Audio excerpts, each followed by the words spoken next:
مساء الخير يا ست الكل. النهارده هقول لكم ازاي نشتغل على الغسالة نص حمولة. تمام.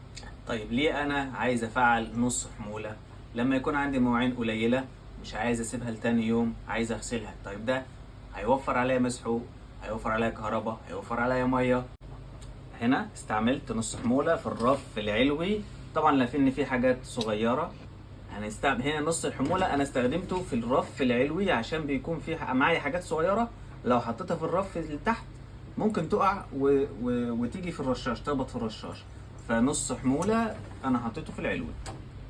ومش هاكد عليكم تاني، المواعين بتحطها زي كده، مش تقعدي تغسليها في الحوض وتشطفيها والاخر تحطيها. انت الغسالة جايباها تريحيها، مش انت اللي تشتغلي عند الغسالة. حطيت مسحوق قليل جدا في درج المسحوق، يعني يعتبر لو انت بتحط نص معلقه هتحطي ربع معلقه. يبقى هنا تمام. هنجيب ال 30 دقيقه. ايوه ده ال 30 دقيقه. تمام. نيجي هنا، لا احنا حاطين مسحوق يبقى احنا مش عايزين القرص.